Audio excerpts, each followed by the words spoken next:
from the pitch to the track, join us for Sports Central, the most electrifying sports program on television, every weekday from 11 a.m. to 12 noon on Spectrum Television. Sports Central, your home for sports.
Welcome to Spectrum News within the week. I am Rita Okaba coming to you live from Rio, the capital city of Akwa Ibom State. Let's take a look at the headlines.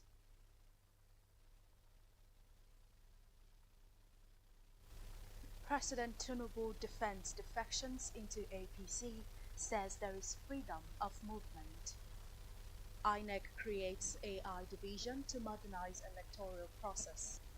Details of these stories and more in a moment.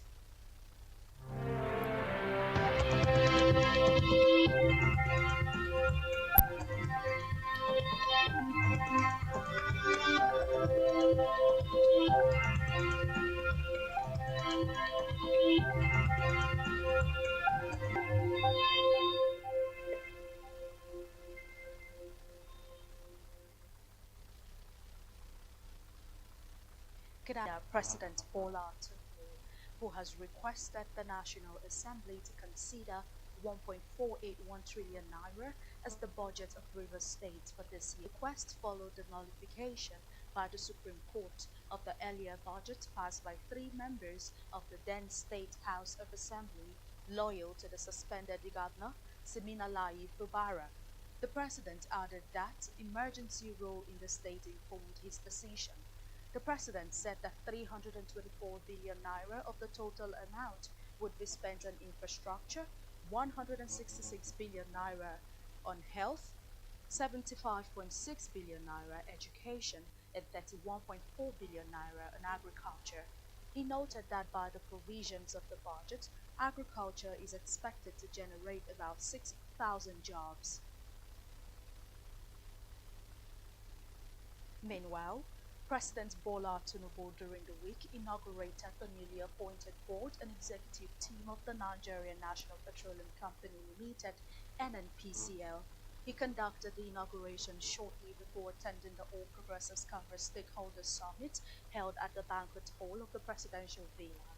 President Tinubu tasked the inaugurated board members with raising the country's oil production target to 2 million barrels daily by 2027 and 3 million barrels daily by 2030.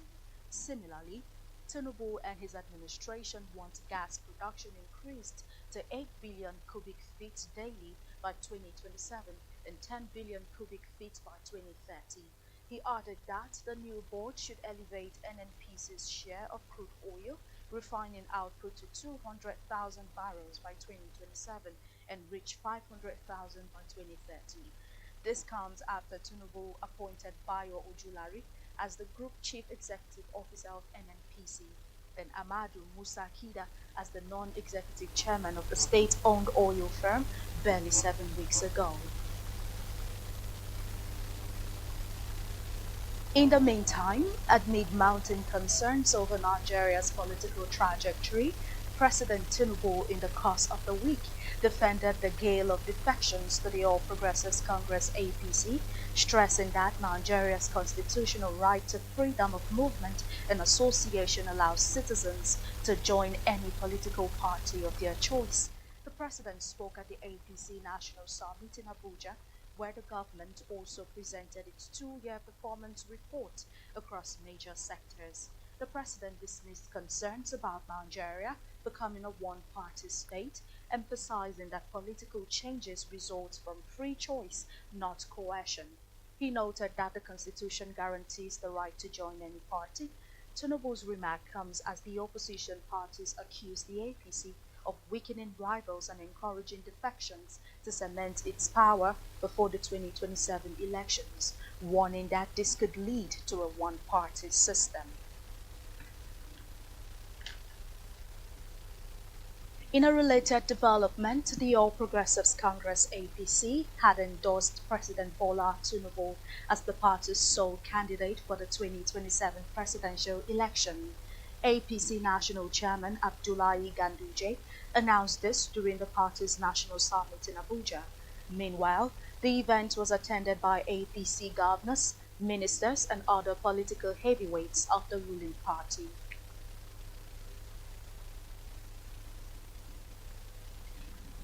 Away from that, the federal government, through the Ministry of Foreign Affairs, is making plans to release intervention funds to support its struggling foreign missions.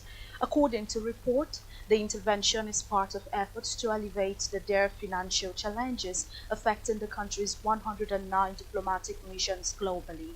The measure came after reports revealed that over 450 foreign service officers have been unpaid for up to 6 months, forcing many into financial hardship and operational paralysis. The Ministry of Foreign Affairs has not disclosed the exact sum of the intervention package, but report says that the funds are intended to provide temporary relief for missions unable to pay staff salaries, cover rent. The intervention is coming amidst broader budgetary and structural issues within the ministry. In the meantime, the Minister of Works, David Umahi, within the week announced that a section of the Lagos-Calabar Coastal Highway will be towed starting December. Umahi made the disclosure during an interview for a forthcoming State House documentary marking the second anniversary of the President Bola Tinubu's administration. According to the minister, 30 kilometers of Section 1 have already been completed, with an additional 10 kilometers in Section 2 nearing delivery. Both segments feature 6-lane concrete paved carriageways designed to meet modern standards for safety and durability. Umahi further revealed that construction had commenced on Section 3 and 3B of the highway, spanning a total of 65 kilometers, covering 38 kilometers in Cross River State and 27 kilometers in Akwa Ibom. He described the positive response from local communities as a occasion of project's wide-reaching socio-economic benefits.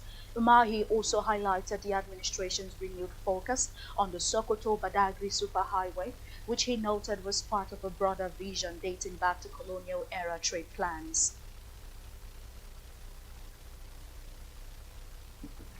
Meanwhile, the federal government during the week instituted a suit against the senator representing Kogi Central, Natasha Akpoti-Uduaghan, over alleged defamatory remarks made on live television. The suit filed before the Federal Capital Territory High Court has Akpoti Udwagan as the sole defendant.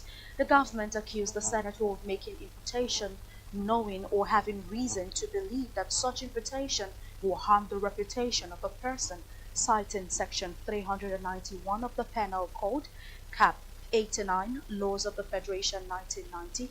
The offense is punishable on President Godswill Akpabio and former Kogi State Governor Yahaya Bello of plotting to assassinate her, amongst other allegations. However, the Senate President Godswill Akpabio and former Kogi State Governor Yahaya Bello would testify as witnesses during the defamation trial of Senator Natasha Akpoti Udwagan. To the Red Chamber, where the Senate and Borno State Governor Babagana Zulum in the course of the week urged President Bola Tinubu to take urgent measures against the renewed terrorist attacks in the northeast. Zulum advised the president to rely more on the professional judgment of the military rather than political voices in the fight against Boko Haram insurgents.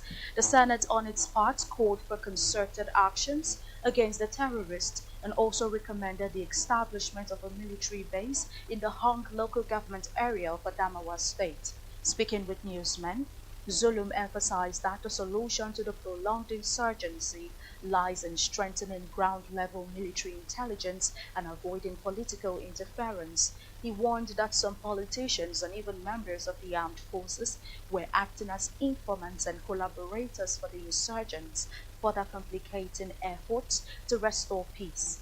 He also criticized the current state of military equipment, noting that the insurgents had gained technological superiority over the Nigerian forces.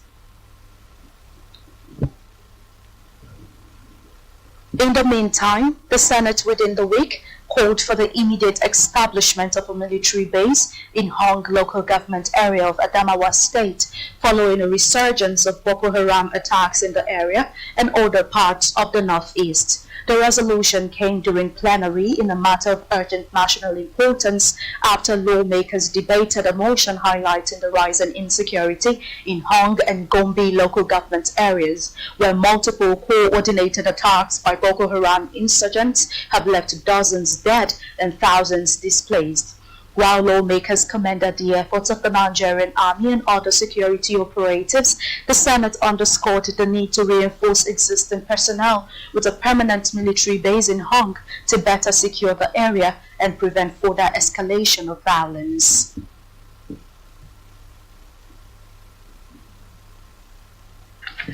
Now to the Green Chambers, where the House of Representatives during the week called on the federal government to take immediate action to contain the escalating cholera outbreak in Badagry, West Lagos State, which has already claimed lives and poses growing threat to public health.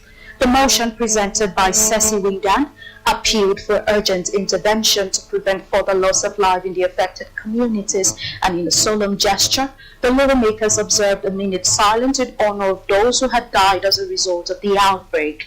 Meanwhile, the House directed the Federal Ministry of Health and Nigeria Center for Disease Control (NCDC) to immediately deploy disease surveillance teams, essential medical supplies, and public health education campaigns to the impacted communities.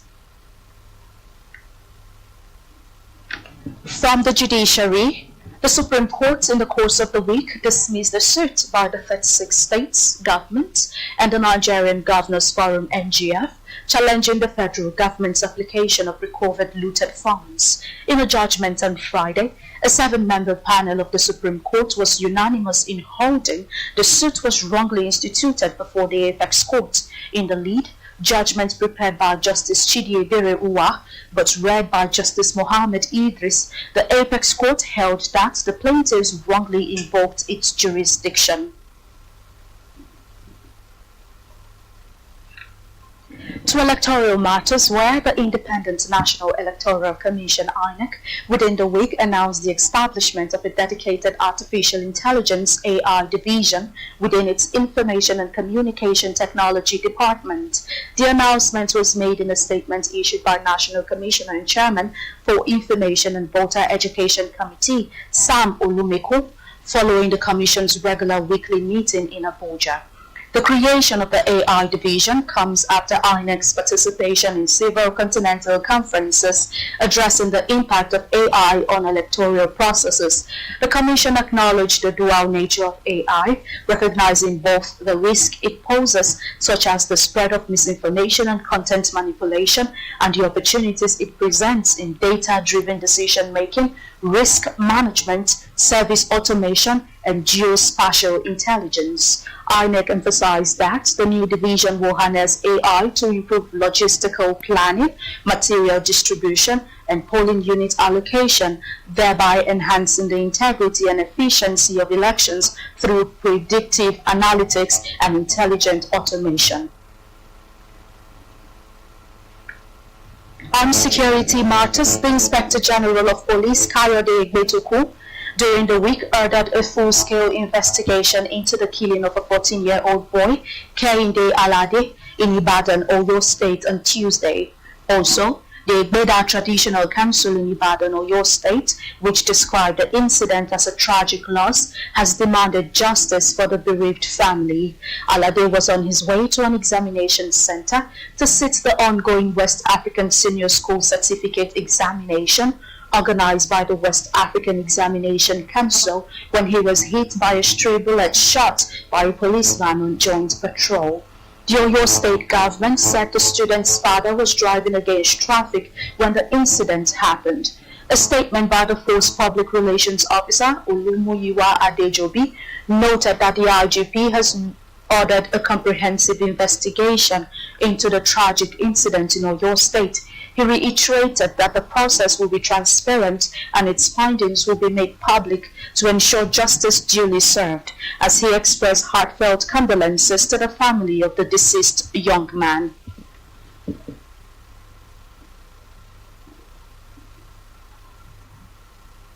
Still to come in the news, CBN retains interest rate at 27.5%, cites global uncertainties. Thanks for staying tuned.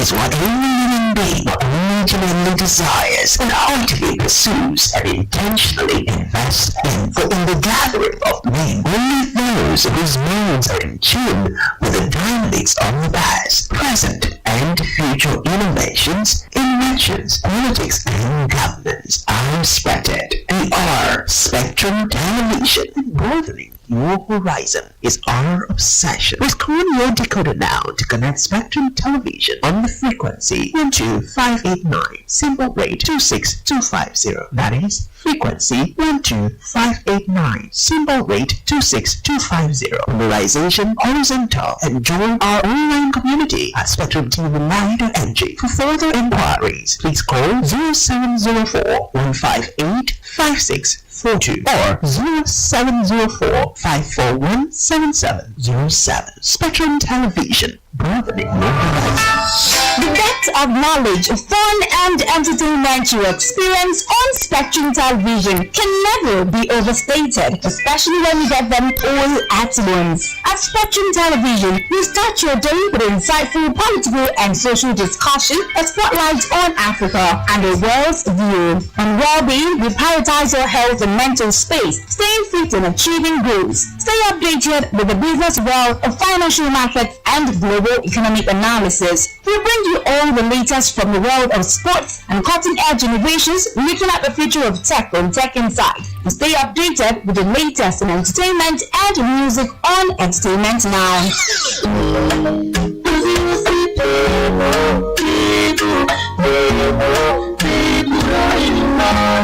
Our carefully crafted content is designed to broaden your horizons and keep you informed and entertained. You won't want to miss a minute.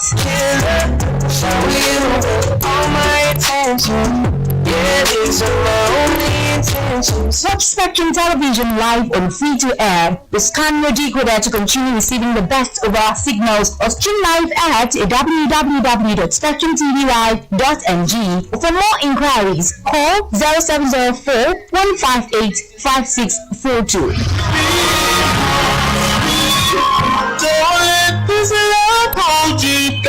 Spectrum Television, broadening your horizon.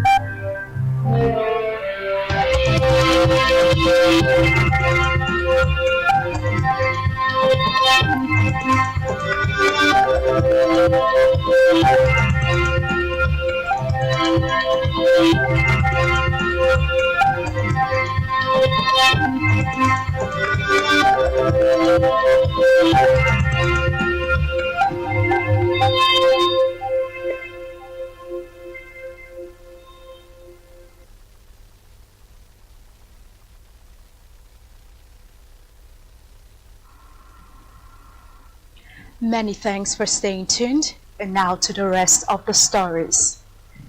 To Africa, where South African President Cyril Ramaphosa within the week said his visit to the White House was a great success, even though a confrontation during the meeting with President Donald Trump over allegations of genocide garnered the most attention.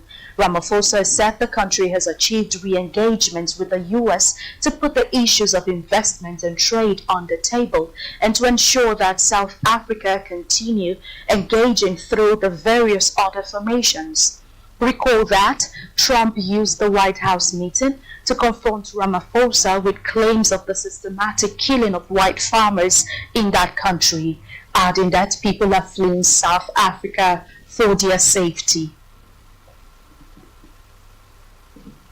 Meanwhile, the British government yesterday signed a deal to transfer Chagos Island to Mauritius after a last-minute injunction, following a challenge in court by two Chagosian women was lifted by a judge. UK Prime Minister Keir Starmer said the decision to hand over sovereignty of the archipelago to Mauritius ensures the future of a US to UK military base.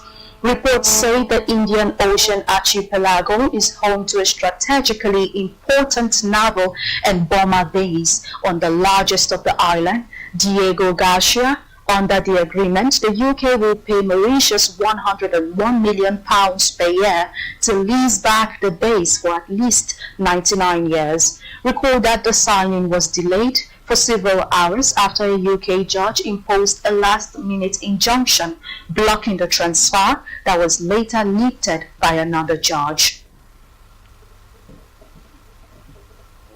Still in Africa, Ugandan lawmakers in the course of the week passed a government-backed bill to authorize civilian trials in military courts, defying widespread criticism by opposition figures and other Supreme Court ruled that civilians cannot be court-martialed, questioning the competence of untrained military officers to dispense justice. The bill states that civilians can be court-martialed if their alleged offences are in support of or in association with persons subject to military law.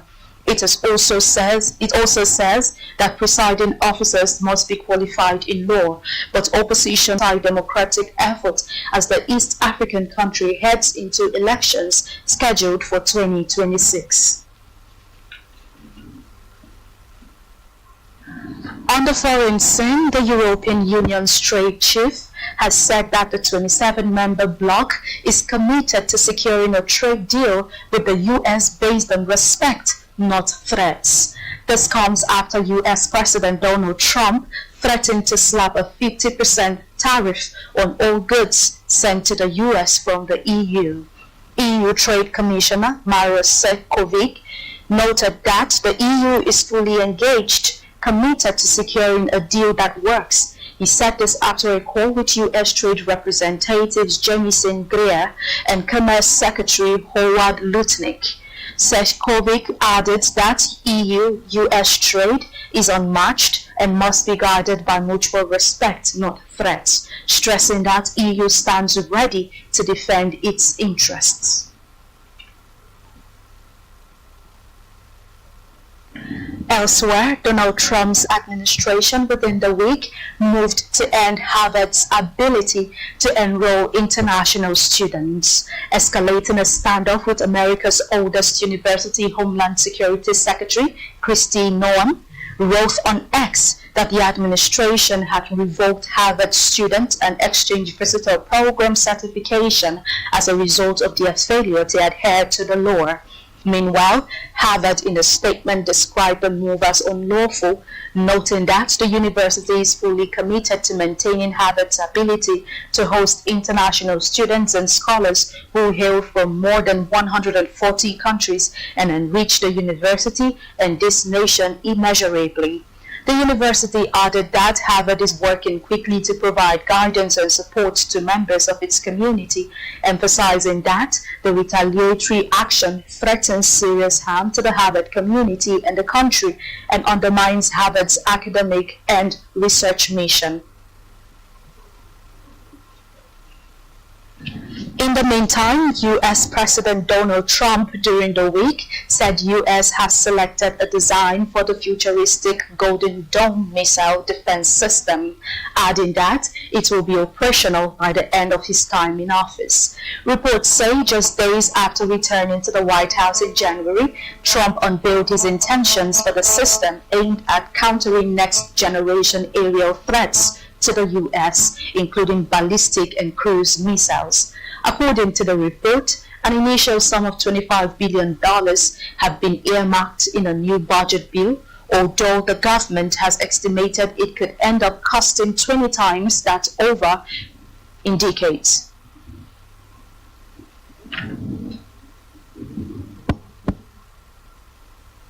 Also, U.S. President Donald Trump, in the course of the week, condemned the fatal shooting of 2 Israeli embassy staff outside a Jewish museum in Washington.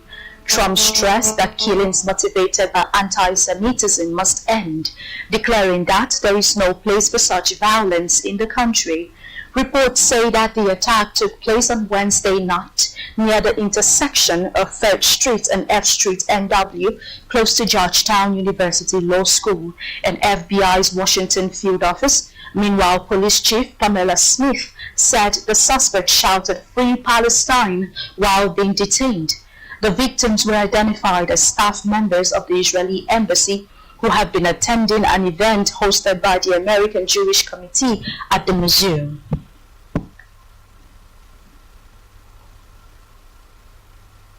Elsewhere, U.S. federal judge Young Jaun within the week blocked President Donald Trump's administration from carrying out his executive order to dismantle the U.S. Department of Education and ordered it to reinstate employees terminated in a mass layoff. According to Jaun, the courts were having the opposite effect, as the massive reduction in staff has made it effectively impossible for the department to carry out its statutory mandated functions. Meanwhile, he ordered the administration to not just reinstate the workers, but also to halt implementation of Donald Trump's March 21st directive to transfer student loans and special need programs to other federal agencies. And still on the foreign scene, the Treasury Department during the week said the production of 1-cent coins will end in the U.S. in 2026. This announcement marks the phasing out of the coins, commonly known as pennies, which have been in circulation for more than 200 years. President Donald Trump had told the Treasury Secretary Scott Bessent in February to stop minting the coins over the cost and usefulness of pennies in the US. Meanwhile, other countries have discontinued similar coins, citing the cost of minting it and its falling purchasing power due to higher prices. Canada ditched its 1-cent coin in 2012. On our business news, the federal government, through Debt Management Office, DMO, during the week announced plans to raise 300 billion naira from the bond market via auction on May 26. The reopening of the 19.30% federal government April 2029 bond and a 200 billion reopening of the 19.89% federal government May 2033 bond. The bonds are offered in units of 1,000 naira each, subject to a minimum subscription of 50 million naira and in multiples of 1,000 naira thereafter. The interest on the bonds will be paid semi-annually, while principal repayment will be made in full at maturity. Meanwhile, the federal government, in the course of the week, inaugurated a new board for the Asset Management Corporation of Nigeria, charging its members to adopt a firmer approach to the recovery of non-performing loans. Speaking during the inauguration ceremony held in Abuja, the Minister of Finance and Coordinating Minister of the Economy, Wale Edu, called on the new board to intensify efforts towards asset recovery and financial accountability. Describing the inauguration as a significant step in the administration's financial reform efforts, Edu said the ceremony is not merely a procedural event, but a defining moment in the continued effort of this administration to promote financial stability, enhance investors' confidence, and reposition Nigeria's financial institutions for long-term growth and sustainability. Elsewhere, the Central Bank of Nigeria, CBN, within the week, retained the monetary policy rate MPR at 27.5%, citing uncertainties fueled by ongoing global trade war. The CBN Governor, Olayemi Cardoso, disclosed this at the end of the 300th Monetary Policy Committee meeting at the bank's headquarters in Abuja. He said the committee was unanimous in its decision to hold policy and thus decided as follows: retain the NPR at 27.50%, retain the asymmetric corridor around NPR at plus 500 to minus 100 basis points, retain the cash reserve ratio of deposit money banks at 50% and that of merchant banks at 16%, and retain the liquidity ratio at 30%. Cardoso disclosed that the MPC noted improvements in some key indicators, especially the narrowed gap between two foreign exchange windows, the positive net position and of foreign reserves, as well as the easing fuel prices played roles in the decision to hold the MPR. And still in business, the Dangote Petroleum Refinery during the week announced a fresh reduction in the pump prices of premium motor spirit, petrol, across the country. As the competition in the downstream oil sector heightens, the plant announced that the new rates now range from 875 naira to 905 naira per litre depending on location.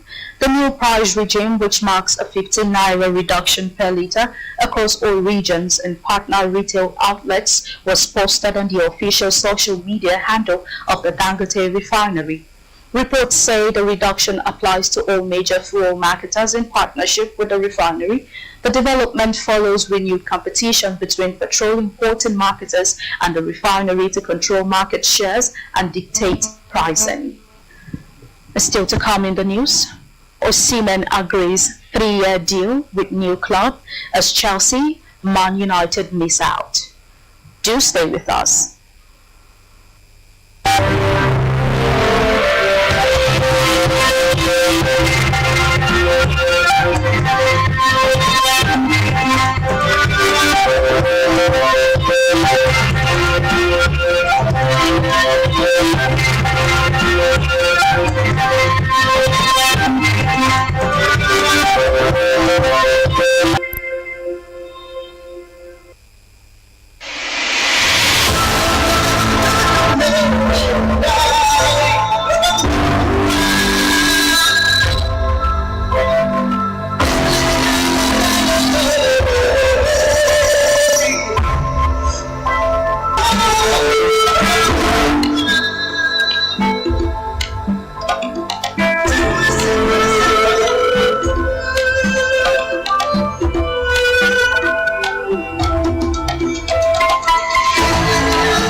Many thanks for staying tuned. Now we continue to the rest of the news. In health, world leaders have pledged an additional $170 million to support the World Health Organization during a high-level. In a statement issued by the World Health Organization, the contributions were made in support of WHO's ongoing investment rounds aimed at addressing rising global health challenges. The statement indicates that the member states approved an increase in assessed contributions, providing an additional $90 million annually, marking a significant step. More sustainable partners who contributed to the investment round on Thursday that he had identified inadequate salaries and lack of incentives as the primary factors driving Nigerian doctors and other medical personnel to seek opportunities abroad. Despite government efforts to strengthen the healthcare sector by increasing medical school admissions and expanding healthcare infrastructure, Musa Olomu observed that many doctors leave the country upon completing their training to practice in developed nations. The director made the remark while reflecting on his 8-year tenure managing the federal hospital. He emphasized that Nigerian doctors possess the expertise to perform complex procedures such as cancer removal, which are often associated with better equipped hospitals overseas. He stressed that while Nigerian doctors are fully capable of meeting the country's medical needs, their low pay largely explains the ongoing brain drain. And now to sportswear. Premier League clubs Chelsea and Manchester United are set to miss out on signing Victor Osimhen as the Nigerian international has agreed a move to Al Hilal on 3-year contract. Osimhen joined Galatasaray on a season-long loan from Napoli last year after failing to join Chelsea in the closing stages of transfer window. The 26-year-old, who has been also linked with the Man United, has enjoyed a successful season in Turkey. Osimhen has scored 36 goals and 40 appearances across all competitions for Galatasaray. Meanwhile, departing Manchester City playmaker Kevin De Bruyne has reached a verbal agreement with Napoli to join the Serie A champions this summer transfer window. The 33-year-old midfielder will become a free agent this summer after Man City refused to give him a new deal to remain at Etihad. De Bruyne expressed his desire that he can still play at top level in the game and has refused to rule out any possibility of signing for another Premier League club this summer. Reports say De Bruyne has already received several interests from clubs like Chicago Fire and Aston Villa, amongst others. According to the report, De Bruyne has given his okay to Napoli to sign him ahead of other clubs. And still in sports, Pascal Siakam 104-109 to go 2-0 up in the NBA Eastern Conference Playoff Finals. The three-time All-Star scored the Pacers' first 11 points at Madison Square Garden as they claimed their sixth consecutive playoff win away from home. Game 3 in the best-of-7 series take place in Indianapolis on Monday. Ups for his ongoing Grand National Tour with ZA and sets a new record for the highest grossing concerts by a rapper. According to reports, Lamar's City concert broke the previous record of $11.8 million he set at the AT&T Arena in Texas in April.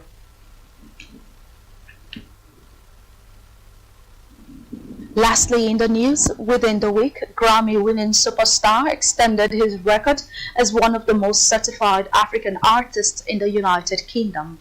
His hit collaboration with British-Nigerian rapper Dave has now been declared 5 times platinum in the UK. The song, released as one of the singles of Dave's 2019 album, Psychodrama, has enjoyed massive commercial success that makes it one of Dave's biggest hits and another major collaboration for Burna Boy. This feat comes weeks after Burna Boy's Alone became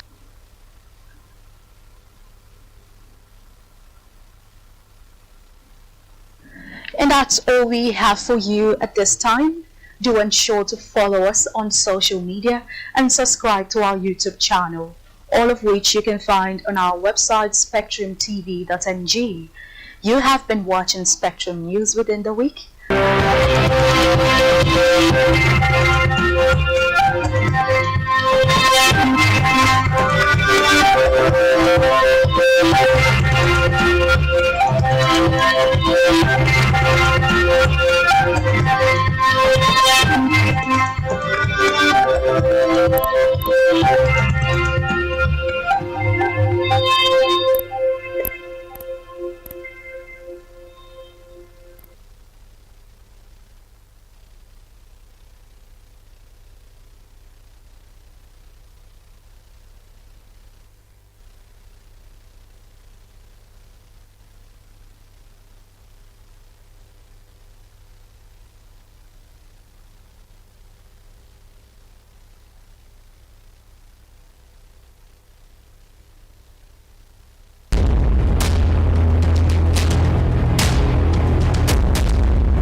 Spectrum TV, broadening your horizon.